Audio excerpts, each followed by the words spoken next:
Now, this is when most dudes mess up. I hear this all the time. Dudes go on dates and they talk. Like, bro, when I go on a date, I damn near don't even let her know my age, let alone know what's going on in my life. Because the way you get good with a woman and the way you build attraction is you have her tell you about her. So you don't talk, you ask questions. So what that's going to do is that's going to get that woman extremely intrigued in you. This is why on your show, if a person just watches his show, he ain't talking about him.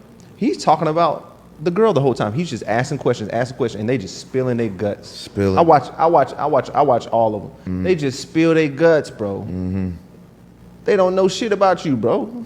You can be a serial killer. They wouldn't know. They wouldn't care. So you got to talk about them. The vast majority of attraction is based on projected fantasy. I don't know who you are. I just see the outside. And I'm going to approach you because I like that outside. And my attraction is going to fill in the gaps in my knowledge base with what I want to see there. That's why I made an episode about how most men blow the first date. They blow the first date by talking too much. They talk too much out of the misguided desire to prove their value to women. They usually do it in a very heavy-handed, ham-fisted way. And generally, all they do is succeed in disabusing that woman of the fantasy that she had of that man, which is why she was sitting there on that date tonight.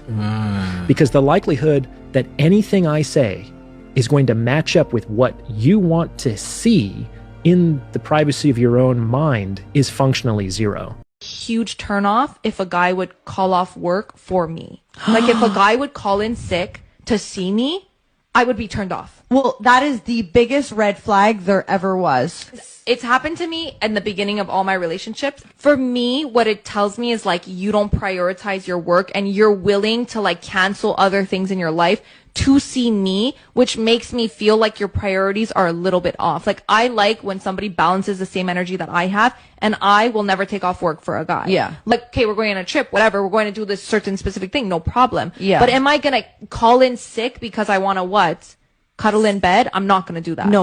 And like that's something that's really like a core value. As much as I want to do it and whatever, it's not about wanting to do it. It's about like I will always keep my like priorities in line. And I think that's why a lot of girls are attracted to like successful men too. It's because they find it so hot that they're successful. But the reason they're successful is because they didn't just cancel work. Yeah. How many days per week should I see my girlfriend? No more than twice. If you're seeing your girlfriend more than twice a week, you run the risk of you guys losing the mystery in the relationship. I worry about experiences, not just time spent. When you see her once or twice a week, you give her a good time, you have fun, you guys do fun stuff. So now she's missing that, thinking about you. But if you're seeing her every single day, you can't have those experiences stack up. It's now more focused on time spent, which can get very boring, can ruin the relationship in my opinion, than experiences shared together. When your interest level is high, you always tolerate more than you should. Guys do this all the time. If they get seduced by beauty, they fall into the beauty trap. They end up tolerating much more than they ever would from an average-looking woman. Men do a lot of stupid things for beauty. They comply with a lot of things because of beauty. If a woman is putting you in a position to accept things that you would not normally accept, you fell into the beauty trap. Baby, can you change my tire for me? Yeah, I'm already on it, baby. Aw, you're so strong. Ooh, babe, can I get a new bag? I already thought ahead of it. Aw, babe, you're so sweet. Babe, can you massage my feet?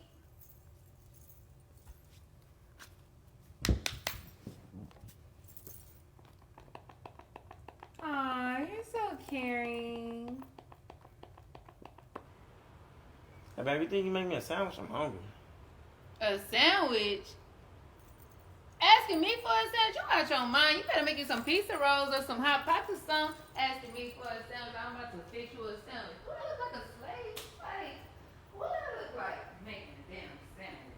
One of the most unattractive things about a man is when he can't say no to a woman. What's going on right now in society is super toxic and tragic. You have boys that are being raised by single moms. They roll into a school system where they're told to sit at a desk, shut up and do what they're told, usually by females, and they come out of that not having a clue what it means to be a man. They're just a yes person for the female energy. And not only do they not respect themselves, they're not respected by the very women that raised them. They have no respect because they haven't turned into a man. And this is a huge issue. And there's a lot of complications with this because these boys, not only are they raised by females, but then they're being raised, told that masculinity is bad. All the things that make them a boy, make them a man, aggression, competitiveness, rough and tumble, they're told are toxic qualities. They're told not to do those things. And now they're coming into a world where they're increasingly being told that they are not needed, that their role in society is not needed. And so you have these lost boys. It's this generation right now of lost boys, boys that have no idea who they are, where they're going, or what to do, and they're running on all the toxic programming that they've gotten at an early age. The only way we're going to turn things around effectively in this society is if we start celebrating masculinity, if we start elevating the masculine role, understanding what it takes to raise a boy, and more importantly, how to turn a boy into a man. Until we start celebrating masculinity, we'll never make men great again.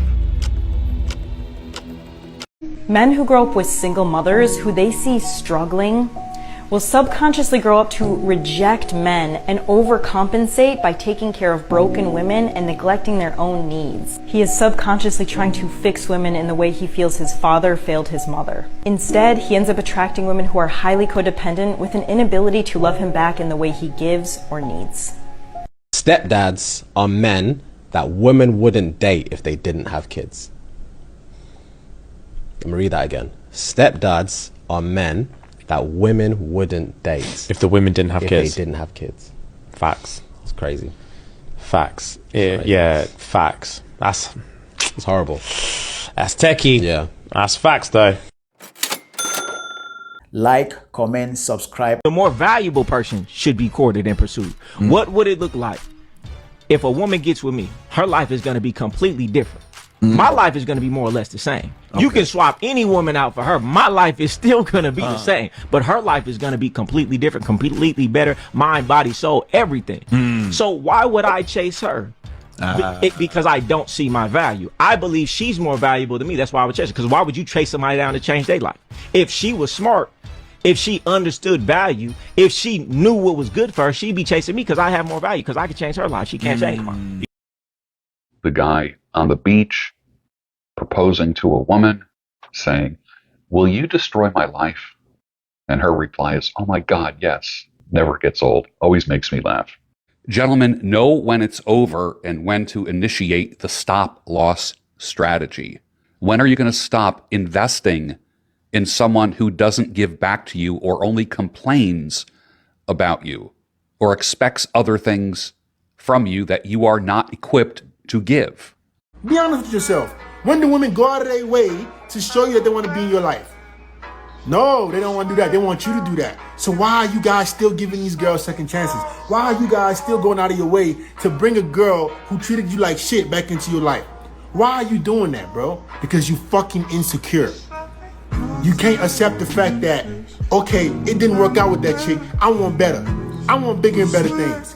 You want to go back to the old thing because you want to feel comfort again. You want to be lazy. You don't want to put in the work and meet new chicks who going to treat you better. You want to deal with chicks who treated you like shit because at some point during the relationship, she gave you all you wanted. And that's what you're chasing.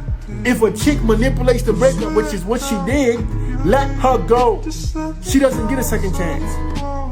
The moment you start hitting the gym and taking your diet very serious, the moment you start taking your finances very serious, the moment you start taking the way you look very serious, the moment you start to take your life as serious as your standards, only then is when you'll see progress. Only then is when you'll see progression. Like, comment, subscribe, and I'll see you in the next one.